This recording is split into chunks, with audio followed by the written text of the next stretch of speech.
We're talking about body fat percentage. And is there an ideal amount of body fat that all of us should have or really get down to if you're somebody like me who's on a weight loss journey? Trying to find that number that could help us achieve health benefits, stay fit, and maintain a great physique. But what I'm starting to learn is it's actually more of a range than an exact number. And there, of course, are a lot of variables and factors that come into play, as with seems like everything in a weight loss journey. By the way, I'm Mike. I'm a fat guy trying to not be fat anymore by making lifestyle changes. And first things first, I want to know, what is body fat percentage? Why does it matter? Is it important in any way? So what I came to find out is, of course, it is the amount of body fat in proportion to your total body weight. That's how you get the percentage. So for example, let's say you weigh 200 pounds and your body fat percentage is 20%. That means you have about 40 pounds of actual fat in your body. Now, fat comes in different ways, but for the most part, 20% is high. My current body fat percentage is around 33%. And we'll get to that more later about how you can find your body fat percentage and what's an appropriate range or what's a good range that you're trying to go for. But essentially, the quick of it is, the lower your body fat percentage, the higher the percentage of lean muscle mass you have on your frame,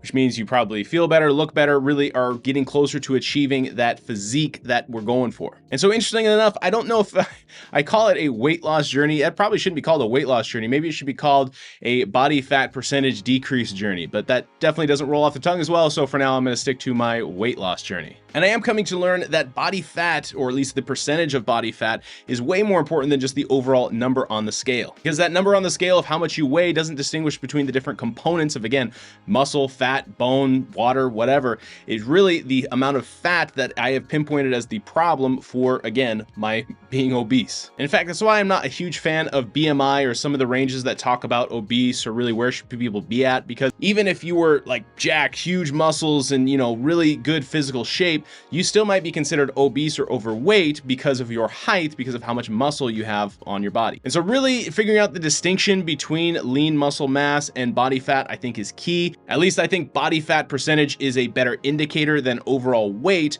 for where you're at on your own health and fitness journey. In fact, a regular report of body fat percentage can help track muscle gain. And I think it's a much better motivator, because the scale, like I said, just that number, especially if you're going to the gym doing resistance training and you are gaining muscle, when that scale doesn't move, I think it demotivates me more than anything else. In fact, showing that my body fat percentage is going down is showing me that I'm making meaningful progress on my journey, which I also think helps fight an unhealthy obsession with the scale and just your body weight overall. I think it's much better to go about my weight loss goals by looking at body fat percentage. It's definitely more sustainable to me. I think that it just helps me just day to day not go crazy when I go like a week without seeing the weight go actually down. Even if I'm increasing in my lifts, even if I'm looking better and I'm losing inches around my waist, it still sucks when the scale isn't going down, which is why I did purchase a smart scale. I'm still testing a couple of them. I have this one that I've been using for quite a while that I do like, but the cool thing about it is it shows both metrics of the overall body weight and the body fat percentage. And it's cool because I get to keep an eye on the progress along my weight loss journey. In fact, when I was looking at smart scales, there's a ton of products out there that show, beyond just body fat percentage and overall weight. There are some that will calculate your BMI, which again, not a huge fan of, but they'll do that for you. These smart scales do quite a bit. Now, I will say the accuracy is questionable. I would not go as far as say it's 100% accurate. I don't even know if it's 90% accurate, probably closer to 80%. I have no idea, but this scale is still helpful because day to day, seeing the progress of the percentage go down is helpful. But as far as the accuracy goes, I consider it more of an estimate and just helps me to, like I said, watch the progress along the journey. Now, back to the ideal body fat percentage. I did find that for men, that's around 12 to 15%. It's a little higher for women, as high as 20%. This range is considered optimal for health and well-being. And of course, it's important to remember, as I mentioned, there are a ton of individual factors. Of course, you have gender, age, genetics, a lot of things that really can influence individuals' body fat percentage. And when I was talking about genetics, like I said, some people are really comfortable being on the high end of that scale as far as percentage goes. Other people, they just more naturally tend to be on the lower side of that body fat percentage. And that's why it's more of a healthy range, not an exact number. So in research looking at this body fat percentage range, so I did find, unfortunately, in the US, most of us, me included, are above that range. I'm like twice that range. So looking at why is this a problem? What is the issue that this can cause? So I really want to make sure that I solve this problem. Well, when you have a higher body fat percentage, it increases your chances of having issues with your cardiovascular health. It messes up your metabolic function, and it causes issues when it comes to hormone balance. I mean, maintaining a healthy body is a good thing for many reasons, but specifically when it comes to healthy body fat percentage, it's important for not just aesthetics, but overall well-being. Keeping your body fat percentage at an optimal level will lower your likelihood of those serious health risks, especially when it comes to heart disease, which is one of the top killers in the US. But it's not just about your body fat percentage. That's only part of the equation. Well, I should say your body fat in this equation. Muscle mass is equally important. If you don't have enough muscle, you'll probably struggle with functional strength and an overall body composition. That's again why I am going to the gym, trying to increase my muscles, or at least my lean muscle mass, as I decrease my body fat. Because not having enough muscle is a major bummer. Almost as big of a bummer as not liking this video and subscribing to Weight Wars. Could you imagine?